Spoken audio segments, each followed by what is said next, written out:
মালতী নিজের হাতে খুব সুন্দর করে শাল তৈরি করতে পারে। উলের কাজ সে খুব ভালো মতোই জানে।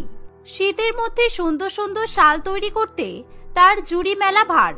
সেই কারণে সে সংসার চালানোর জন্য নিজের হাতে উল দিয়ে শাল বোনে, আর সেই শাল বিক্রি করতে শীতের মধ্যে রাস্তায় রাস্তায় মালতী ঘুরে বেড়ায়। রাস্তার লোকেরা মালতীর হাতে সুন্দর সুন্দর শাল দেখে ঠিকই, কিন্তু কেউ না কিনেই চলে যায়। সেই জন্য মালতী তার শালের কোনো রকম মূল্যই পায় না। একেই মালতী গরিব, তার উপর তাকে দেখতেও খারাপ, তাই সে ভাবে মালতীর হাতে বোনা উলের শাল হয়তো তার মতোই খারাপ হবে। তাই সবাই বড় বড় শপিং মল থেকে শাল কেনে, আর গরিব মালতী তার শালের ব্যাগ নিয়ে রাস্তার এক কোনায় দাঁড়িয়ে থাকে। শীতের মধ্যে সুন্দর সুন্দর উলের শাল কিনে নিন। ও দিদি ভাই, কোথায় যাচ্ছেন?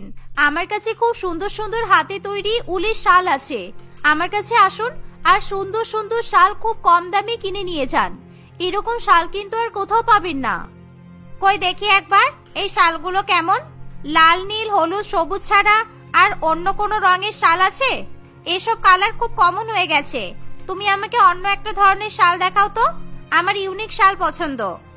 হ্যাঁ দিদি, দাঁড়ান, আমি এক্ষুনি অন্য ধরনের শাল দেখাচ্ছি। আমার কাছে আপনি ভ্যারাইটি ডিজাইনের শাল পাবেন।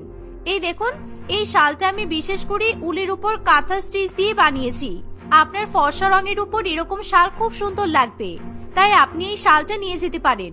এরকম কাঁথা স্টিচের উলের শাল আপনি আর কোনো দোকানে পাবেন না। হ্যাঁ, এই শালটা তো দেখতে সুন্দর, কিন্তু আহামরি কিছু একটা নয়। আমি যদি এই শালটা কিনি তাহলে কত করে দেবে শুনি? দেখতে সুন্দর হলেও শালটার ম্যাটেরিয়ালটা সেরকম একটা ভালো বলে মনে হচ্ছে না। না দিদি, আপনি ভুল ভাবছেন। এই শালের ম্যাটেরিয়াল তো খুব ভালো। এত শীতেও এই শাল যদি একবার আপনি গায়ে দেন তাহলে আর আপনার কোনো ঠান্ডাই লাগবে না। আর তার উপরে ডিজাইনটাও তো খুব সুন্দর। আপনি উলের বাজার দর তো ভালো করেই জানেন, সেই কারণে এই শাল আমি মাত্র 150 টাকায় বিক্রি করছি। কি, এই পাতি শালটা 150 টাকা মাত্র? তুমি তো দেখছি শাল বিক্রি করার নামে গলা কেটে নিচ্ছ। আমি এত টাকা দিয়ে শাল কিনতে পারবো না। এর থেকে ভালো আমি শপিং মল থেকে আরো ভালো শাল কিনে নেব। তুমি যদি 50 টাকায় শালটা দিতে পারো তাহলেই কিনবো। না দিদি, 50 টাকা তো খুব কম হয়ে যাবে। এই শালটা বানাতে আমার 50 টাকার বেশি খরচ হয়েছে। দয়া করে আর দাম দর করবেন না। এখন বাজারে আপনি কোথাও 50 টাকা দামের শাল পাবেন না। আপনি একবার 150 টাকা দিয়ে এই শালটা কিনে দেখুন, দেখবেন সকলে আপনার এই শালের প্রশংসা করবে। চন্দনা 50 টাকার থেকে 1 টাকা বেশি দিয়েও মালতীর কাছ থেকে শাল কিনতে চায় না। মালতী বুঝতে পারে যে 50 টাকায় শাল বিক্রি করলে তার অনেক পরিমাণে লোকসান হয়ে যাবে, কিন্তু টাকার অভাবে মালতীর কিছু করার থাকে না। তাই সে 50 টাকার বিনিময়ে চন্দনাকে শাল দিতে বাধ্য হয়। বরাবরই লোকেরা গরিব মানুষদের অসহায়তার সুযোগ নিয়ে তাদেরকে ঠকিয়ে আসছে, আর এবার মালতীর ক্ষেত্রেও ঠিক একই রকম হয়। কখনো কোনো মহিলা এসে শুধুমাত্র শাল দেখেই চলে যায়, আবার কোনো মহিলা এসে হয়তো লাভের টাকা থেকে অত্যন্ত কম দামে শাল কেনে, কিন্তু কেউই মালতীর হাতে উলের বোনা শালের কোনো সঠিক মূল্য দিতে পারে না, আর শাল বিক্রি না করলেও তাকে ঠকতে হয়। এভাবে শীতের মধ্যে প্রত্যেক দিনই সে অত্যন্ত কম টাকা রোজগার করে বাড়িতে নিয়ে আসে। মালতীর বর রতন এক ইটভাটায় দিনমজুরির কাজ করে, তাই তারা প্রত্যেক দিন টাকার অভাবকে খুব কাছ থেকে অনুভব করতে পারে। কি, তুমি তোমার হাতে তৈরি এত সুন্দর শাল মাত্র 50 টাকায় বিক্রি করে এসেছো? এরকম করে তুমি যদি কম টাকায় শাল বিক্রি করো তাহলে তোমার লাভ কি করে হবে? শাল বানাতে তোমার তো 150 টাকার বেশি খরচা হয়, আর বিক্রি করেছো মাত্র 50 টাকা দিয়ে। দেখবে একদিন তোমার এই শালের ব্যবসা ঠিকই লাটে উঠে যাবে। কি করব বলো, শপিং মলের যুগে কেউ আমার হাতে তৈরি শালের দাম দিতেই চাইছে না, তাই শাল বিক্রি করে যা টাকা রোজগার হচ্ছে তাই সই। এই দিয়ে অন্তত আমরা দুবেলা দুমুঠো ভাত তো খেতে পারবো। যদি 50 টাকায় শাল বিক্রি না করতাম তাহলে আজকে তো আর খেতেই পারতাম না। এই বলে মালতী তার পরিবারের জন্য গরম গরম আলু সিদ্ধ ভাত রান্না করে। সে নিজের স্বামী এবং 2 ছেলে মেয়ের সঙ্গে খাবার খেতে বসে পড়ে। মা, আমার রোজ রোজ এরকম আলু সিদ্ধ ভাত খেতে একদম ভালো লাগে না। আমার খুব মিষ্টি মিষ্টি ক্ষীর খেতে ইচ্ছা করছে। তুমি আমায় এক্ষুনি ক্ষীর রান্না করে দাও। ভাই, তুই কেন এরকম মায়ের কাছে ক্ষীর খাবার বায়না করছিস? তুই জানিস না যে মাকে কত কষ্ট করে শাল বিক্রি করে টাকা রোজগার করতে হয়? তার উপর আমরাও যদি মায়ের কাছে এরকম করে অন্যায় বায়না করি তাহলে আমাদের মা কোথায় যাবে বল? আমাদের কাছে ক্ষীর খাওয়ার মতো তো টাকা নেই। পিন্টু তার দিদির কথা কিছুতেই বুঝতে চায় না। সে ক্ষীর খাওয়ার জন্য কান্নাকাটি শুরু করে। কাঁদিস না বাবু, সোনা বাবা আমার, আজকে কষ্ট করে আলু সিদ্ধ ভাত খেয়ে নে। তারপর নতুন বছরে আমি বাজার থেকে ক্ষীর রান্না করার জিনিসপত্র কিনে নিয়ে এসে তোদেরকে ক্ষীর বানিয়ে খাওয়াবো, ঠিক আছে? আর তোদের জন্য বিশেষ করে কাজু কিশমিশ দিয়ে আমি ক্ষীর বানাবো। তাই মা, সত্যি তুমি আমাদেরকে নতুন বছরে ক্ষীর রান্না করে খাওয়াবে? কি মজা, আমরা ক্ষীর খাবো। মা, আমিও তাহলে ক্ষীর খাবো। এভাবেই ক্ষীর খাওয়ার কথা শুনে মালতীর ছেলে মেয়ের মুখে হাসি ফোটে। এই দেখে মালতীও খুবই খুশি হয়। তাই সে রাত জেগে হলেও আরো বেশি বেশি করে শাল বুনতে শুরু করে। কিন্তু সেই শালের ব্যাগ কাঁধে করে রাস্তায় রাস্তায় ঘুরে বেড়ালেও তার একটা শালও বিক্রি হয় না। তাই রাত্রিবেলা সে মন খারাপ করে নিজের ঘরে ফিরে আসছে। এমন সময় সে দেখে এক মহিলা অজ্ঞান হয়ে রাস্তায় পড়ে আছে, আর তার পাশে এক ছোট্ট শিশু শুয়ে শুয়ে কাঁদছে। এই দেখে মালতীর খুব কষ্ট হয়। মালতী সেই ক্রন্দনরত শিশুটিকে নিজের কোলে তুলে নেয়। এই মহিলা আর ইনার শিশুটাকে দেখে আমার খুব কষ্ট হচ্ছে। শীতের মধ্যে কেমন অজ্ঞান হয়ে রাস্তায় পড়ে আছে। আমাকে এক্ষুনি এনাদেরকে নিয়ে হসপিটালে যেতে হবে। মালতী সেই ফাঁকা রাস্তায় কোনো মতে একটি অটোওয়ালাকে দেখতে পায়। দাদা, দয়া করে আমাকে একটু সাহায্য করুন। এই মহিলা ঠান্ডার মধ্যে নিজের বাচ্চাকে নিয়ে রাস্তায় পড়ে আছে। আমরা যদি এনাকে এখনই হসপিটালে না নিয়ে যাই তাহলে কিন্তু বিরাট কোনো ক্ষতি হয়ে যেতে পারে। হ্যাঁ, নিশ্চয়ই নিয়ে যাবো দিদি। কিন্তু এই মহিলা আপনার সম্পর্কে কে হন যে আপনি ওনাকে সুস্থ করার জন্য এতই ব্যতিব্যস্ত হয়ে উঠেছেন? আজকালকার দিনে রাস্তায় পড়ে থেকে অচেনা মানুষজনকে তো কেউই সাহায্য করতে আসে না। এই মহিলার সাথে আমার মনুষ্যত্বের সম্পর্ক, তাই আমি ওনাকে আর ওনার শিশুকে সাহায্য করছি। আর এখন মানুষ মানুষের সাহায্য করে না বলে পৃথিবীটা এত নিষ্ঠুর হয়ে গেছে। কিন্তু আমি এরকম নিষ্ঠুর হতে পারবো না। আপনি দয়া করে চলুন এবার। অটোওয়ালা মালতীর কথা শুনে শীতল এবং তার বাচ্চা শিশুকে কোলে করে অটোতে তুলে দেয়। মালতী একটি সুন্দর শাল শীতলের গায়ে জড়িয়ে দেয়। কিছুক্ষণের মধ্যেই মালতী শীতলকে নিয়ে হাসপাতালে পৌঁছায়।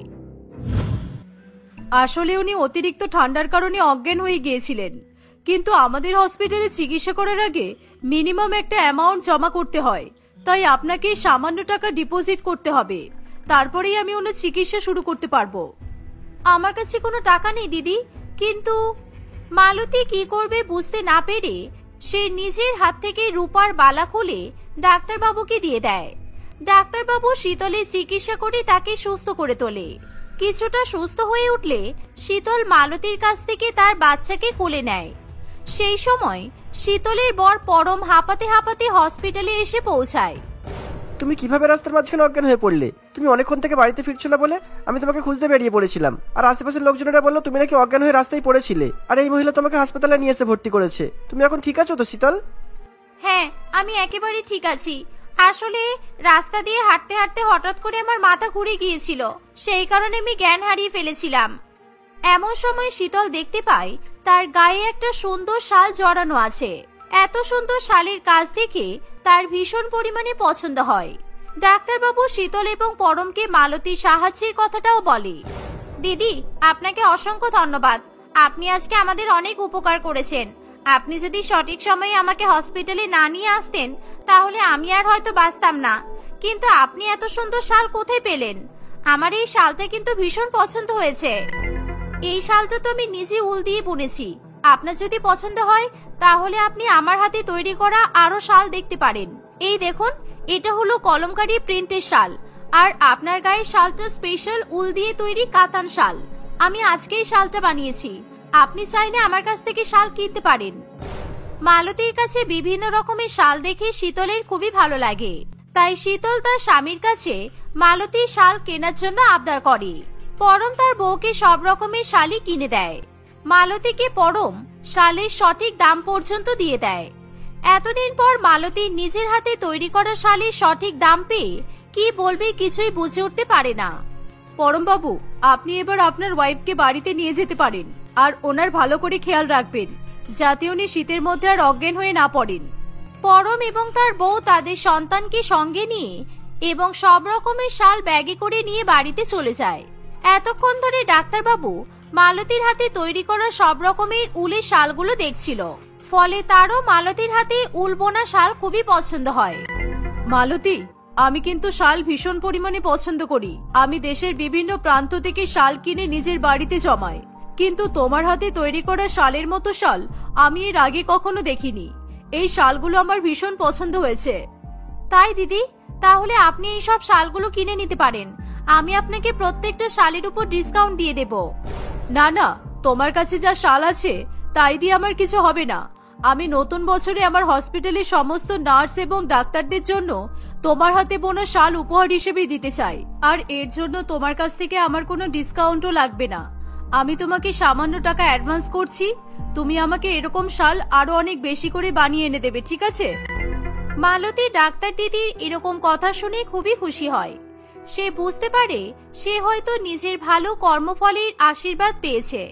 তাই সে ডাক্তার দিদির কাছ থেকে অ্যাডভান্সের টাকা নিয়ে বাজার থেকে উল কিনে নেয়। সে রাত জেগে অর্ডারের সমস্ত শাল বুনতে শুরু করে। ধীরে ধীরে মালতী সমস্ত শাল বানিয়ে নিয়ে ডাক্তার দিদিকে শালগুলো দিয়ে আসে। ডাক্তার দিদি খুশি হয়ে মালতীর হাতে প্রাপ্য টাকার থেকে বেশি টাকা দেয়। ধীরে ধীরে এভাবেই তার শালের ব্যবসা আরো উন্নতি লাভ করতে থাকে। কিন্তু তার জীবনের সমস্যা এখানেই শেষ হয় না। একদিন, মা, তুমি যে বলেছিলে আমাদের ক্ষীর খাওয়াবে, নতুন বছর তো পড়ে গেল, এবার অন্তত আমাদেরকে ক্ষীর রান্না করে খাও। হ্যাঁ রে বাবা, আজকে রাতেই আমি তোদেরকে ক্ষীর রান্না করে খাওয়াবো। সেদিন মালতী শাল বিক্রি করে বাড়ি ফেরার সময় ক্ষীর রান্না করার যাবতীয় জিনিসপত্র কিনে বাড়িতে আসে। সে তার স্বামী এবং বাচ্চাদের ভালো করে ক্ষীর রান্না করে খাওয়ায়। এভাবেই দেখতে দেখতে কিছুদিন কাটে। একদিন হঠাৎ করে রতনের ইট ভাটা বন্ধ হয়ে যায়। ফলে মালিক সমস্ত দিনমজুরদের কাজ ছাড়িয়ে বাড়িতে বসে যেতে বলে। এবার কি হবে মালতী? আমার কাজ চলে গেলে তুমি কেবলমাত্র শাল বিক্রি করে সংসার চালাতে পারবে? আমার তো ভীষণ চিন্তা হচ্ছে। এরকম কাজ ছেড়ে আমি দিনের পর দিন বাড়িতে বসে থাকতে পারবো না, আর তোমার টাকায়ও বসে বসে খেতে পারবো না। তুমি এরকম করে ভাবছো কেন? আমি অনেকদিন ধরেই তোমাকে একটা কথা বলবো বলে ভাবছি, কিন্তু বুঝে উঠতে পারিনি যে কিভাবে বলবো। আমি উল দিয়ে শাল বুনি ঠিকই, কিন্তু প্রত্যেকদিন বাজার থেকে উল কিনে নিয়ে আসতে আমার খুব সমস্যা হয়। তাই আমি ভাবছিলাম তুমি যদি আমাকে আমার শালের ব্যবসায় সাহায্য করো তাহলে কিন্তু খুব ভালো হবে। তুমি আমাকে প্রত্যেকদিন বাজার থেকে ভালো ভালো উল কিনে নিয়ে এসে দেবে, আর আমি শাল বুনবো, কেমন? তোমার বুদ্ধিটা কিন্তু খুব একটা মন্দ নয়। আর আমাদের মফস্বলে উলের অনেক দাম, তাই আমি প্রত্যেকদিন শহরের মূল প্রান্তে গিয়ে তোমার জন্য উল কিনে নিয়ে আসবো। ফলে উলগুলো আমি সস্তায় কিনতে পারবো, আর উলের গুণগত মানও অনেক উন্নত হবে।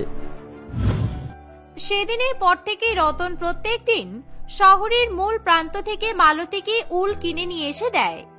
এভাবেই দেখতে দেখতে তারা স্বামী স্ত্রী দুজনে তাদের শাল বিক্রির ব্যবসা একেবারে মধ্য গগনে পৌঁছে দেয়। তাদেরকে আর জীবনে অর্থকষ্টে ভুগতে হয় না। তারপর থেকে বিভিন্ন প্রান্তের বড় বড় ব্যবসায়ীরা মালতীর হাতে বোনা শাল কিনতে শুরু করে। শারদা দেবী তার 3 ছেলে বিপ্লব, সৌরভ এবং নিখিলেশের সঙ্গে বাস করত। বিপ্লবের উপরেই তাদের সংসারের সমস্ত দায়িত্ব ন্যস্ত ছিল। বিপ্লব তার মায়ের খুবই বাধ্য ছেলে ছিল।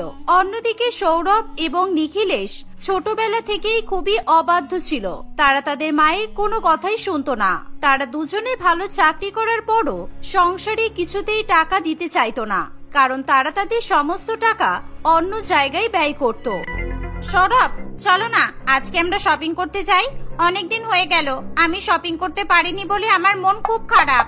আর অনেকদিন হয়ে গেছে আমরা কোনো বড় রেস্টুরেন্টে খেতে যাইনি। আজকে আমরা 4 জনে মিলে একটা রেস্টুরেন্টে খেতে যাব। হ্যাঁ, সেসব তো ঠিক আছে। তোমরা কি শুধু শপিং করার জন্য রেস্টুরেন্টে খেতে যাওয়ার জন্যই কি এত তাড়াহুড়ো করে আমাদেরকে ডেকে এনেছো? তোমরা এভাবে ডাকলে যেমন অফিসের কাজ ফেলে রেখে চলে এলাম। এত সামান্য কারণের জন্য এত নাটক করার কি ছিল? আরে না না, আমরা দরকারি কারণেই তো তোমাদের দুজনকে ডেকেছি। দেখো, আমাদের পড়াশোনা শেষ হয়ে গেছে বলে বাবা মা কিন্তু আমাদের হাতে আর টাকা পয়সা দিচ্ছে না। সেই জন্য আমরা এবার বিয়ে করব। বিয়ের পর শ্বশুর বাড়িতে গিয়ে আমরা দুজনে মিলে বরের টাকা নিয়ে যা ইচ্ছা করতে পারবো। আমাদের টাকা নিয়ে মজা করার জন্য বিয়ে করতে হবে কেন? তোমরা তো অনেক আগে থেকে আমাদের টাকা লুটে যাচ্ছ। শোনো, তোমাদেরকে আগেও বলেছি আর এখনো বলছি, আমাদের 2 ভাইয়ের আগে আমাদের একটা বড় দাদা আছে। দাদা যদি বিয়ে না করে আমরা ছোট 2 ভাই কিভাবে বিয়ে করব? দেখো, এসব বাহানা কিন্তু আমরা শুনতে পারবো না। আমরা তোমাদেরকে 1 মাসের সময় দিচ্ছি। এই 1 মাসের মধ্যে তোমরা যদি আমাদেরকে বিয়ে না করো তাহলে কিন্তু আমরা 2 বোন তোমাদের বাড়িতে গিয়ে উঠবো। তোমরা বিয়ে করার জন্য এত লাফালাফি করছো কেন? তোমরা দুই বোন সংসারের কাজকর্ম করতে পারো না, এটা আমরা ভালো করেই জানি। এখন যদি তোমাদেরকে বিয়ে করে বাড়িতে নিয়ে যাই, আমাদের পুরো সংসারটা কিন্তু তোমাদের দুজনকে সামলাতে হবে। ঘরের সমস্ত কাজকর্ম তোমাদেরকেই করতে হবে। পারবে তো তোমরা? বলো। কি হলো, চুপ করে গেলে কেন তোমরা? তোমরা তো বাড়িতে দুটো কুটিও নাড়ো না। বিয়ে করা মানে শুধু বরের টাকায় ফুর্তি করা নয়, বিয়ের পর ঘর সংসারের কাজকর্ম করতে হয়, সেটা জানো তো? এই শুনে প্রিয়াঙ্কা এবং পিয়ালি দুজনেই খুবই ভয় পেয়ে যায়। না না, আমরা এসব করতেই পারবো না। আমাদেরকে যাতে এসব না করতে হয়, তোমরা সেই ব্যবস্থাই করো। আর সেই জন্যই তো বললাম আগে দাদার বিয়ে হোক, আমাদের বৌদি বাড়িতে আসুক। বৌদি এসে গেলে ঘর সংসার সব ভালো মতোই সামলে নেবে। মা দাদার জন্য তো একদম গ্রামের সাদাসিধে একটা মেয়ের সম্বন্ধ দেখেছে, বিয়ের কথাও চলছে। দাদার বিয়েটা আগে হয়ে যাক, তারপর আমাদের বিয়ে করতে আর কোনো অসুবিধাই থাকবে না। সৌরভের কথা প্রিয়াঙ্কা এবং পায়েল দুজনেরই ঠিক বলে মনে হয়, কিন্তু তারা বিয়ের জন্য বেশি দিন পর্যন্ত অপেক্ষা করতে চায় না। দেখতে দেখতে 1 মাস কাটে। একদিন সারদা দেবী তার বড় ছেলে বিপ্লবের বিয়ে দিয়ে বাড়ির বড় বউ মধুমিতাকে বাড়িতে নিয়ে আসে। অন্যদিকে সেদিনই সৌরভ এবং নিখিলেশও প্রিয়াঙ্কা ও পায়েলকে বিয়ে করে বাড়িতে নিয়ে আসে। কিরে, তোদের বিয়ে করার এতটাই তাড়া ছিল যে একবারও আমাকে জানানোর প্রয়োজন মনে করিসনি? এই যে মাদার ইন ল, বেশি ফটর ফটর করবেন না। আমাদের বিয়ে করার ইচ্ছা হয়েছে তাই আমরা বিয়ে করেছি। আমাদের মতো মডার্ন মেয়েরা আজকাল বাড়িতে দেখাশোনা করে বিয়ে করে না। আজকাল এসবই তো হচ্ছে। এই, তোরা কেমন মেয়েদেরকে বিয়ে করে নিয়ে এলি বাবা? প্রথম দিন এসেই তো শাশুড়ি মায়ের সঙ্গে বেয়াদবি করছে। আমরা আবার কি বলবো? আমাদের বউ তোমার বড় বৌমার মতো মূর্খ নয়। আজকালকার মডার্ন মেয়েরা এরকমই হয়। আমরা ইচ্ছা করেই নিজেদের পছন্দের মেয়েকে বিয়ে করেছি, কারণ তোমার গ্রামের মূর্খ মেয়েদের পছন্দ আর আমাদের মডার্ন মেয়ে পছন্দ। ভাই, তুমি মায়ের সঙ্গে এভাবে কথা বলছো কেন? মায়েদের সাথে কিভাবে কথা বলতে হয় তুমি সেটা জানো না? শাট আপ, একদম বেশি কথা বলবে না। একদিনও হলো না বাড়িতে এসেছো আর তুমি আমাকে শেখাচ্ছ কার সঙ্গে কিভাবে কথা বলতে হয়। আমাকে যা বলেছো। আমাদের বউদের সঙ্গে কিন্তু এরকম ভাবে কথা বলার দুঃসাহস করবে না, কারণ ওরা তোমার মতো গেও নয়। ওরা মডার্ন মেয়ে আর ওরা অনেক কিছুই করতে পারে। সৌরভের কথা শুনে মধুমিতার খুবই খারাপ লাগে, তাই সে একদম চুপ করে যায়। এভাবে প্রিয়াঙ্কা এবং পায়েল তাদের শ্বশুর বাড়িতে এসে প্রথম দিন থেকেই তাদের সংসারে অশান্তি সৃষ্টি করতে থাকে। পরের দিন সকালবেলা মধুমিতা সবার আগে ঘুম থেকে উঠে সংসারের সমস্ত কাজকর্ম করতে থাকে। অন্যদিকে প্রিয়াঙ্কা এবং পায়েল বেলা 11টার সময় ঘুম থেকে উঠে রান্নাঘরে আসে। এই যে, আমাদের দুজনকে তাড়াতাড়ি কফি বানিয়ে দাও। তোমরা দাঁড়াও, আমি এক্ষুনি তোমাদেরকে কফি বানিয়ে দিচ্ছি। তোমরা চিনি কেমন খাও, বেশি নাকি কম? ঠিক সেই সময় সেখানে তাদের শাশুড়ি মা সারদা দেবী এসে উপস্থিত হয়। সে প্রিয়াঙ্কা এবং পায়েলের উপর প্রচন্ড রেগে যায়। তোমাদের সাহস কি করে হলো আমার বৌমার উপর হুকুম করার? মধুমিতা যেমন এই বাড়ির বউ, তোমরাও তো সেরকমই এই বাড়ির বউ। এই বাড়িতে 3-3টে বউ আছে, তাই সংসারের সমস্ত কাজ তোমরা 3 জনে মিলে ভাগাভাগি করে করবে। কিন্তু আমরা তো কোনো কাজ করতেই পারি না, আর এটা আপনাদের ছেলেরা জানার পরও আমাদেরকে বিয়ে করেছে। আমাদেরকে এটাও বলেছিল বিয়ের পর এই বাড়িতে আমাদের কোনো কাজ করতে হবে না, সব কাজ ওদের বড় বৌদিই করবে। যে এই সংসারে কাজ করবে না সে খাওয়াও পাবে না। এই সংসারে থাকতে হলে সবাইকে কাজ করতে হবে।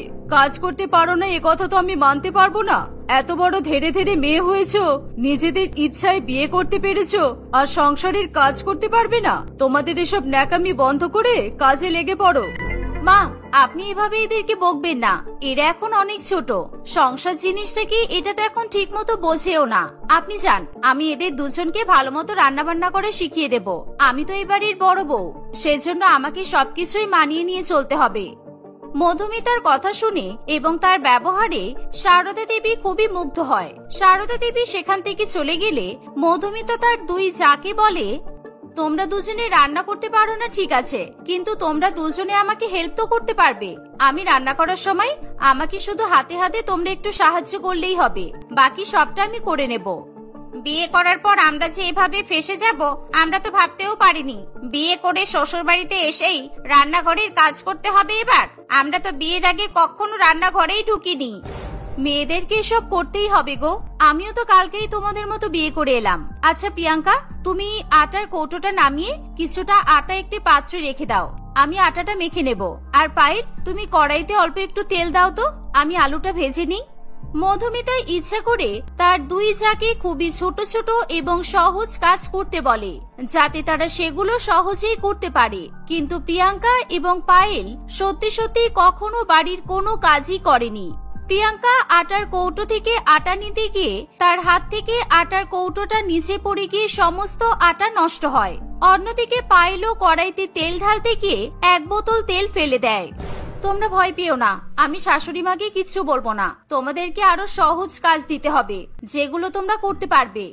এই বলে মধুমিতা তার 2 ঝাঁকে রান্নাঘরের আরো সহজ সহজ কাজগুলো করতে দেয়। কিন্তু সেগুলো করতে গিয়েও প্রিয়াঙ্কা আর মধুমিতা সমস্ত জিনিস নষ্ট করে ফেলে।